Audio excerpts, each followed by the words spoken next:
അടുത്തിടെ സമൂഹ മാധ്യമങ്ങളിൽ പരക്കെ കേൾക്കുന്ന ഒരു വാക്കാണ് എഗ് ഫ്രീസിംഗ്. ധാരാളം സ്ത്രീകൾ ഈ മാർഗം ഓപ്റ്റ് ചെയ്യുന്നുണ്ടെന്നും ഇതിലൂടെ വ്യക്തമാണ്.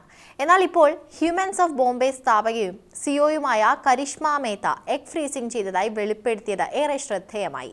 32-കാരിയായ കരിഷ്മ കഴിഞ്ഞ മാസമാണ് എഗ് ഫ്രീസിംഗ് ചെയ്തത്. ഇൻസ്റ്റഗ്രാമിലൂടെയാണ് അവർ ഈ കാര്യം വെളിപ്പെടുത്തിയത്. കുറച്ചു നാളായി ഇത് ചെയ്യാൻ ഉദ്ദേശിച്ചിരുന്നു, ഒടുവിൽ ചെയ്തു. കഴിഞ്ഞ മാസമാണ് ഞാൻ എൻ്റെ എഗ് ഫ്രീസ് ചെയ്തത് എന്നായിരുന്നു കരിഷ്മ ഇൻസ്റ്റഗ്രാമിൽ കുറിച്ചത്. കരിഷ്മ ഒരു ഉദാഹരണം മാത്രമാണ്. നേരത്തെ നിർമ്മാതാവ് ഏക്താ കപൂർ, നടി മോന സിംഗ് തുടങ്ങിയ സെലിബ്രിറ്റികൾ എഗ് ഫ്രീസിങ്ങിനെ പറ്റി സംസാരിച്ചിരുന്നു. എൻ്റെ 30കളുടെ തുടക്കത്തിൽ എഗ് ഫ്രീസ് ചെയ്തതായി നടി പ്രിയങ്ക ചോപ്ര മുൻപ് വെളിപ്പെടുത്തിയിരുന്നു. ജോലി സംബന്ധമായോ മറ്റ് കാരണങ്ങൾ കൊണ്ടോ കുഞ്ഞ് അല്പം വൈകി മതിയെന്ന് ചിന്തിക്കുന്ന നിരവധി പേരുണ്ട്. അതിനുവേണ്ടിയാണ് ഈ രീതി തിരഞ്ഞെടുക്കുന്നത്. ഇനി ഇതൊക്കെ സുരക്ഷിതമാണോ? എന്താണ് ശരിക്കും ഈ എഗ് ഫ്രീസിംഗ്? ശാരീരികവും മാനസികവുമായി ഒരു സ്ത്രീ അമ്മയാകാൻ തയ്യാറാകുന്നതുവരെ അവരുടെ എഗ് ഫ്രീസ് ചെയ്ത് സൂക്ഷിക്കുന്നതാണ് എഗ് ഫ്രീസിംഗ്. അണ്ഡാശയത്തെ ഉത്തേജിപ്പിക്കുന്നതിനായി 10 മുതൽ 12 ദിവസത്തേക്ക് ഹോർമോൺ കുത്തിവയ്പ്പുകൾ നൽകുന്നു. തുടർന്ന് ഒരു ചെറിയ ശസ്ത്രക്രിയയിലൂടെ എഗ് പുറത്തെടുക്കുന്നു. എഗ് ശേഖരിച്ച ഫ്രീസ് ചെയ്യുന്നു. ആവശ്യമുള്ളപ്പോൾ ബീജസങ്കലനം നടത്തി ഗർഭപാത്രത്തിൽ നിക്ഷേപിക്കുകയാണ് ചെയ്യുന്നത്. 1980കളിൽ ക്യാൻസർ പോലുള്ള മെഡിക്കൽ ആവശ്യങ്ങൾക്കായിട്ടാണ് എഗ് ഫ്രീസിംഗ് ആരംഭിച്ചത്. ക്യാൻസർ ചികിത്സ തുടങ്ങുന്നതിന് മുൻപ് ചില സ്ത്രീകൾ ഇത്തരത്തിൽ എഗ് ഫ്രീസ് ചെയ്യാറുണ്ട്. എന്നാൽ ഇത് തൊഴിൽപരമോ മറ്റു കാരണങ്ങളാലോ യുവതികൾ അവരുടെ പ്രത്യുൽപാദനക്ഷമത നീട്ടിവെക്കാൻ ഈ രീതി ഇപ്പോൾ ഒരുപാട് പേർ തിരഞ്ഞെടുക്കുന്നു.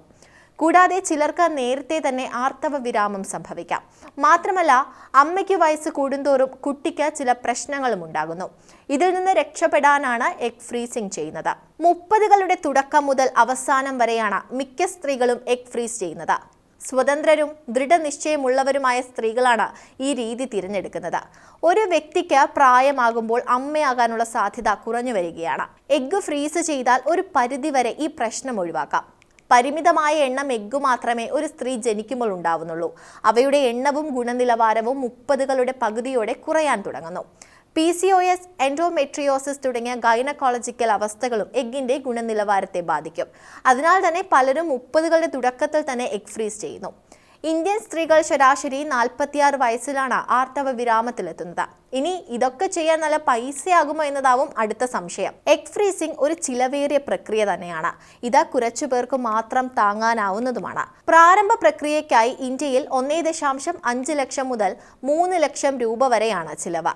10,000 രൂപ മുതൽ 75,000 രൂപ വരെ വാർഷിക ഫീസും ഇതിനായി ഈടാക്കുന്നു. എന്നിരുന്നാലും മറ്റ് രാജ്യങ്ങളുമായി താരതമ്യം ചെയ്യുമ്പോൾ ഇന്ത്യയിൽ ചിലവ് വളരെയധികം കുറവാണ്. എഗ് ഫ്രീസിംഗിനായി വിദേശത്ത് നിന്ന് നിരവധി സ്ത്രീകളാണ് ഇന്ത്യയിലേക്ക് എത്തുന്നത്. എഗ് ഫ്രീസിംഗ് പ്രക്രിയ ഒരു സ്ത്രീയുടെ മനസ്സിലും ശരീരത്തിലും വളരെയേറെ സ്വാധീനം ചെലുത്തുന്നു. അൾട്രാസൗണ്ടുകളിലൂടെയും രക്തപരിശോധനകളിലൂടെയും നിരന്തരം നിരീക്ഷണം നടത്തണം. ഈ പ്രക്രിയയ്ക്ക് സാധാരണയായി കുറച്ച് ആഴ്ചകൾ എടുക്കും. ഒന്നിലധികം ക്ലിനിക് സന്ദർശനങ്ങൾ ആവശ്യമായി വന്നേക്കാം. ഇത് മാനസികമായും സ്വാധീനിക്കാം.